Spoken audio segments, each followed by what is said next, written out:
And the opposition Socialist Party President Fred Membe has expressed shock that President Hakainde Hichilema has gone to great lengths to justify load shedding by claiming that the Kariba Dam has got leakages.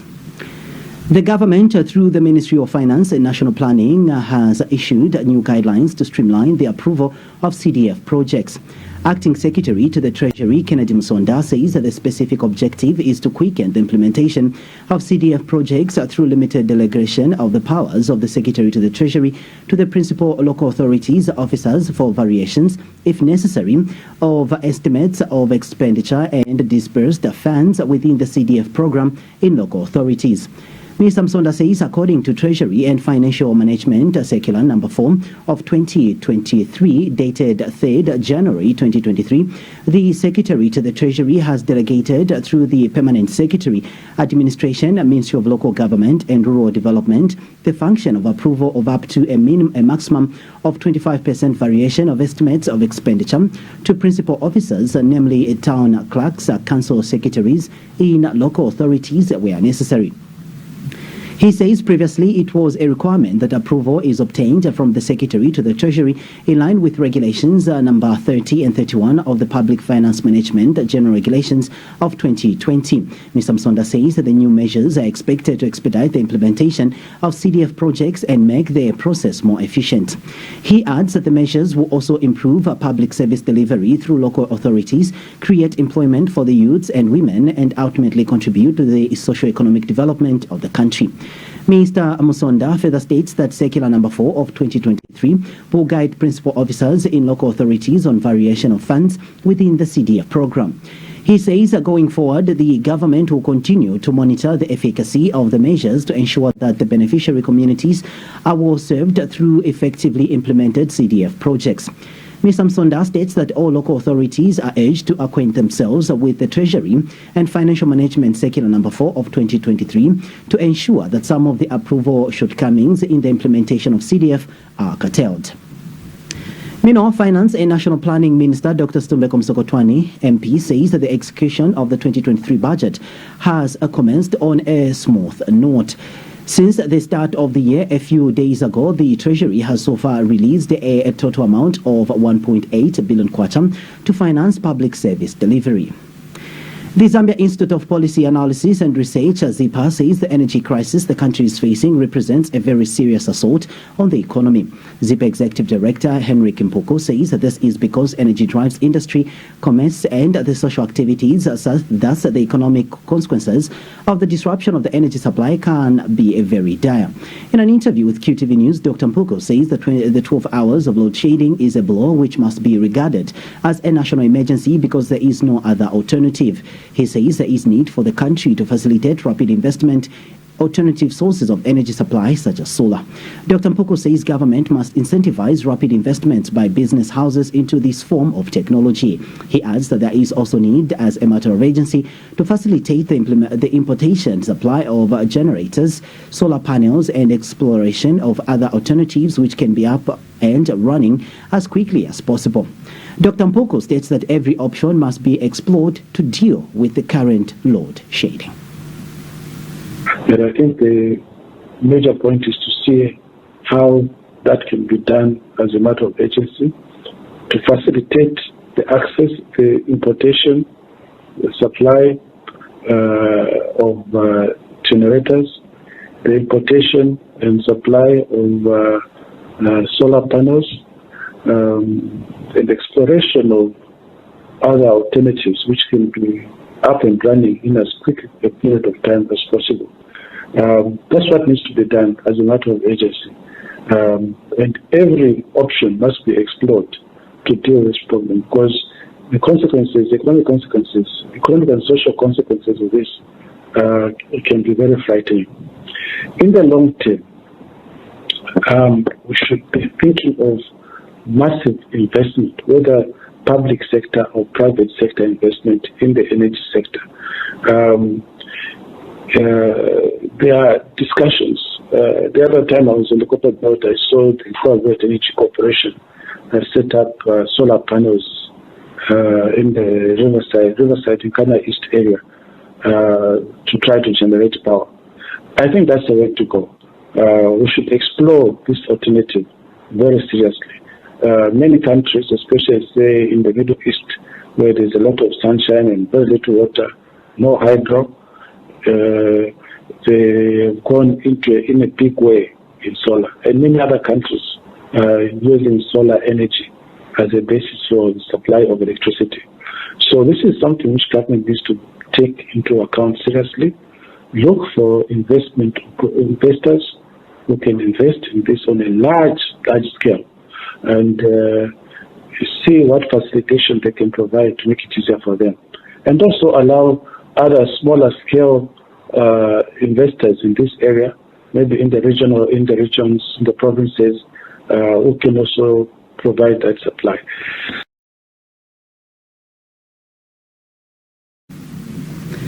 The Center for Trade Policy and Development, CTPD, says the feasibility of restoring macroeconomic stability through debt and fiscal sustainability, including the predicted economic recovery for Zambia in 2023, is uncertain.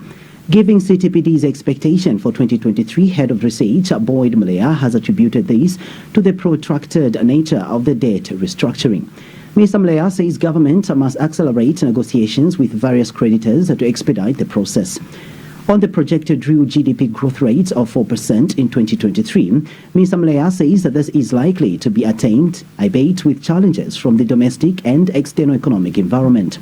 He adds that the kwacha will remain relatively stable in 2023, but not likely to benefit from a series of sentiments like in 2022. Nevertheless, it may incur shocks arising from a resumption of debt service after the debt is restructured and strengthening of major currencies. Mr. Mleya has also predicted that the global fertilizer shortages, climate change, the ongoing Russia-Ukraine conflict, the resurgence of the highly evasive COVID-19 strains will all contribute to sustained increase in food and energy prices. He says that this might cause a breakdown in commodity supply chains, posing risks to government's domestic revenue, currency rates, and inflation. Mr. Mleya has since advised government to rely on forecasts and predictions to manage expectations in the various sectors like energy. The opposition Socialist Party leader Fred Membe is shocked that President Hakainde Hichilema has gone to great lengths to justify load shedding by claiming that the Kariba Dam has got leakages. Dr. Membe says it's one thing for a junior party official to speculate about this kind of thing, but when it comes from a head of state, it is very serious. He has challenged the government to tell the nation what are the implications for people living downstream in 3 different countries, namely Zambia, Zimbabwe, and Mozambique, and what preparations has been made for potential consequences if the dam is leaking. Dr. Membe is hoping that next time a statement like this is made, technocrats are consulted about the potential repercussions. Meanwhile, Socialist Party spokesperson Frank Walia has called upon ZESCO board chairperson Vixon Ankwe to resign, not for misleading for the president, but for attempting to offer himself as a sacrificial lamb to atone for the alleged lies of President Hichilema. Mr. Walia, who once served as ZESCO board chairperson, states that the individualistic manner in which Mr. Nkube is handling the serious issue of ZESCO load shedding raises serious doubts about this approach to national matters. We wish to remind Mr. Nkube that his job is not to launder President Hakainde Hichilema, who in fact many Zambians have come to know as the champion of fake promises and pronouncements. Mr. Hakainde Hichilema has more than enough praise singers to defend him.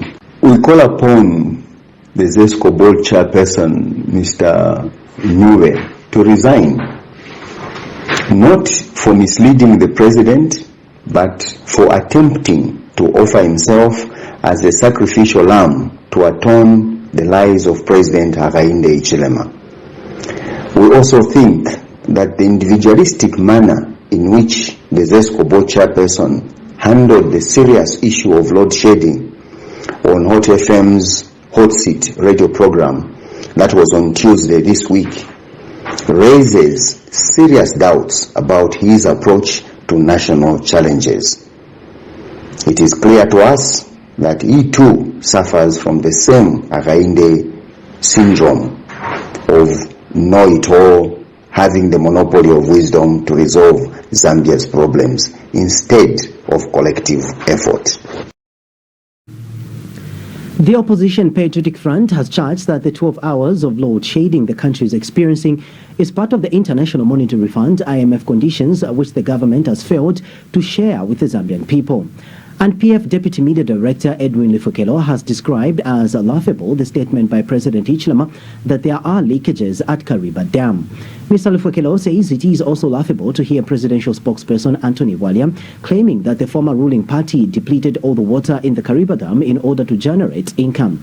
He says that the president should simply take responsibility as opposed to blaming the Patriotic Front. Mr. Lifukelo says the issue of load shedding has to do with management by the UPND government. He says a number of engineers at the power utility have been fired, which he believes has also contributed when it comes to management and how ZESCO coordinates with the Zambezi River Authority in managing load shedding. Mr. Lifukelo adds that government is exporting electricity and that this must not be blamed on the Patriotic Front. They say the exports have been cut, they've thwarted the exports to other countries to minimize the effect of load shedding. Then you have a media director from Information who is saying that we cannot stop because there are a lot of players in the market, so they need to continue. The other aspect which we need to interrogate is we don't know the conditions of IMF. Maybe these shocks that we're experiencing on the load shedding are emanating from the fact that Zambians have not been told what conditions, under what basis have the IMF conditions been tabulated with regard to the leadership in terms of governance, the democratic governance as well as managing our economy. So these could be also symptoms of the conditions under IMF that we were taught that in view of what has happened now, that government is failing to sustain the date, the local date, because China, who is the main partner, has withdrawn from that meeting because they're the main players in the energy sector. Maybe this could also be one of the reasons why we're experiencing this. So government must be sincere. I like what Honorable Nkombo has said, if it's been quoted correctly, that this blame game of this PF, let it come to an end. PF is no longer in government. There's UPND, those are the ones that are in government. They're in the driving seat. We did our part, we played our part. Now it's for the UPND to take the mantle and add value to the welfare of the Zambian people. The idea of saying PF will never end. It's like